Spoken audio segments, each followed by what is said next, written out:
Good morning, Frank Watkins with Joe. Good morning.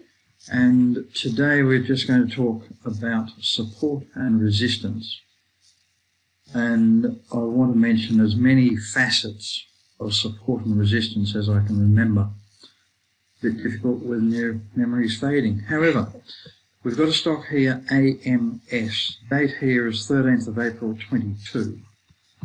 Now, I can draw a legitimate resistance line from about this level around the $1 mark, nice big round number, starting 13th of January. We go across and we find again on about the 18th of Feb that we've hit close to the dollar mark again, and again on the 1st of March. So we've got 6-7 weeks there of resistance. Now, for my mind, for a good long-term trade, I want more than 6 weeks resistance. We continue across here and we hit the level again around the 5th of April. So now I've got genuine price resistance. I doubly like this because it's at a big round number, the $1 level. So psychology behind this is there's a big seller. He's not a trader, and he's just, once we dropped under the $1 level, he's probably bought up here somewhere or over here. Basically, he just wants to get out. So he's given an instruction to a broker, sell all my stock at $1. So each time it gets up near $1, some more of his stock is sold. Now, at some point, that big lump of shares will all be sold. Then the market is free to move upwards. So that's resistance. Now, at the same time, on this stock, we have support. The support first level is around 25th of January, second level around the 8th of March, and we just continue that across.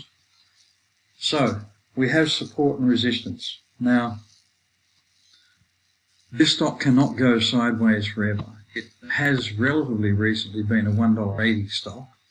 It's now a 90-cent stock, so it's dropped 50% in value. The company has a choice: keep doing what they're doing and go broke, or turn the ship around. Now, I'm looking at on-balance volume here. If you don't know what OBV is, you need to go to Investor and look it up.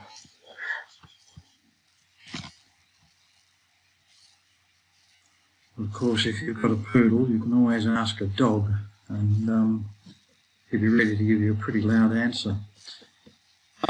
So that's really support and resistance. Now, I was saying that on-balance volume is increasing. That would definitely indicate to me that the buyers are getting on top of the sellers, and there is a great likelihood that this will break upwards.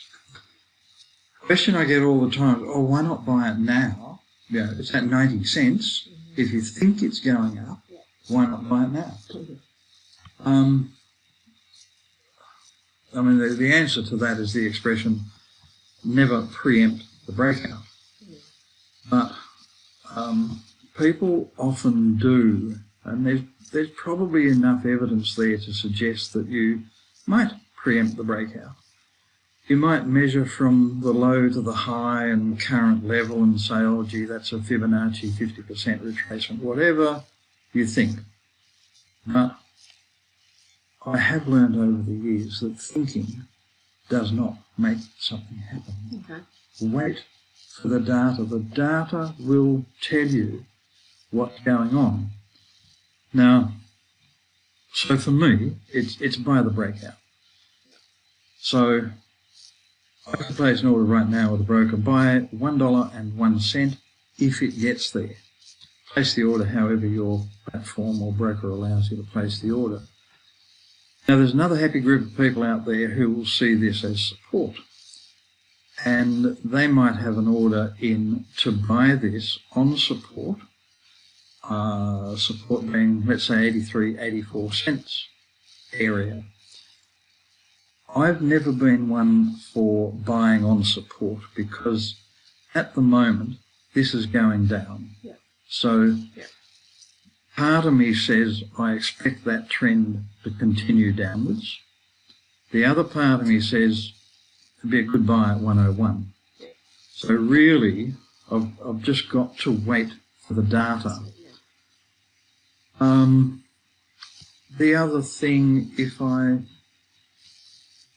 just let me drag in a bit more data.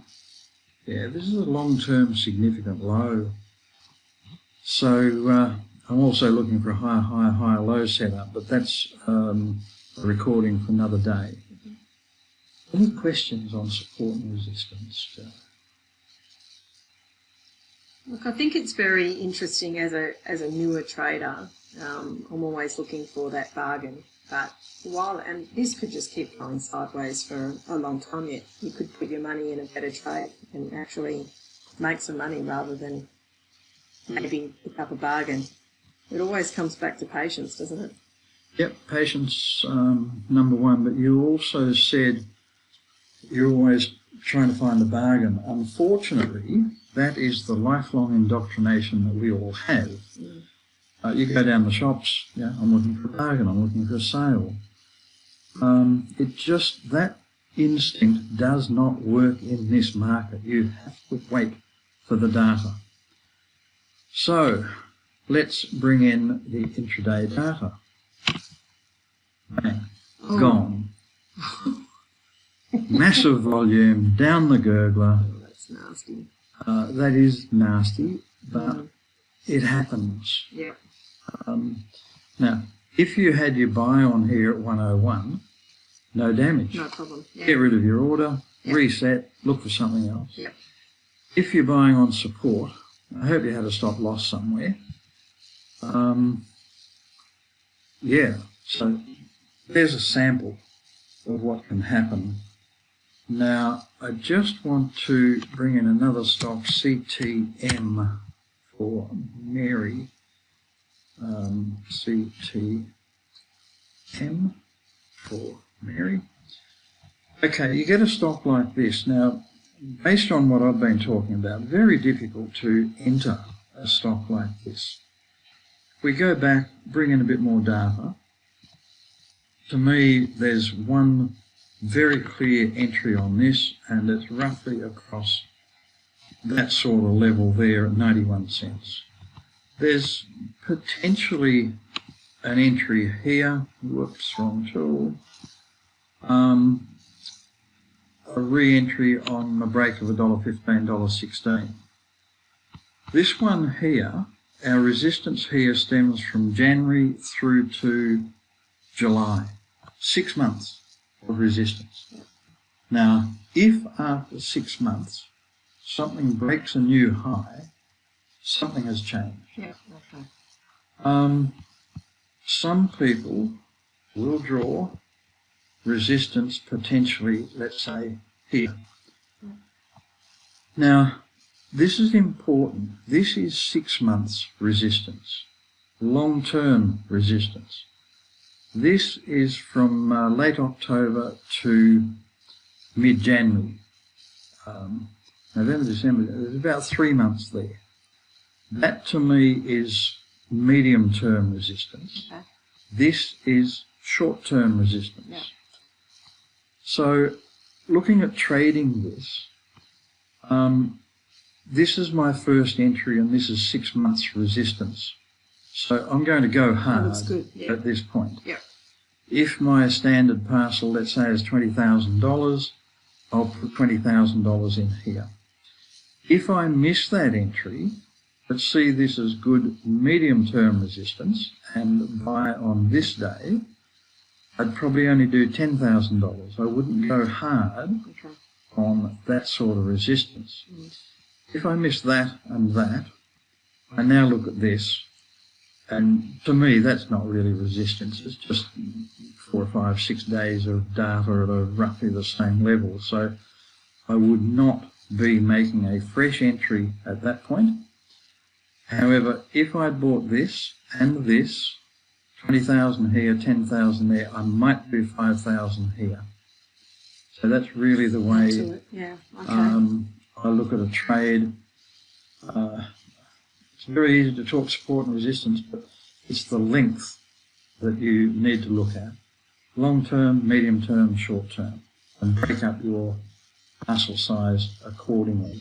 See, that's interesting because, again, as an inexperienced trader, I'd go, well, it's moving up, so let's just jump on and go for the long term. But realistically, we can look for this sort of this initial, just look for something else that's just breaking out at the beginning. Yeah, and look, just you see a stock like this, and you could have shut your eyes and bought it anywhere and made money. Yeah. But do you want to do the perfect trade, or do you just want to shut your eyes and hope it goes up? Yeah.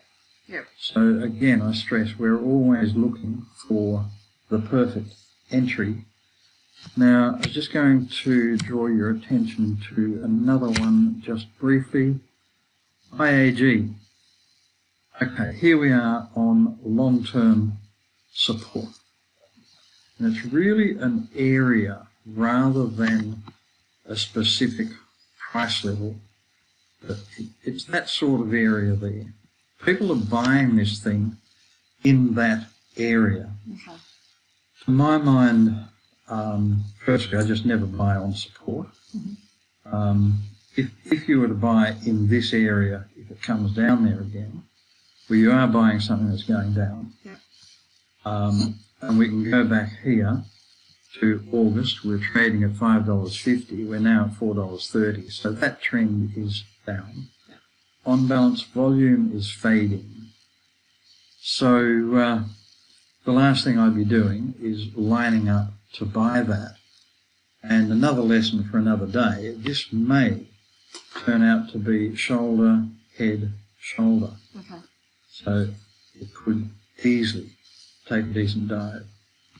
And just on a personal note, I never buy insurance companies anyway, never. And I also would never buy an airline company. Okay, so that's it on support and resistance for me at the moment. Touch wood, we shall talk again. Thanks, Joe. Thank you. Have a good Easter, everybody.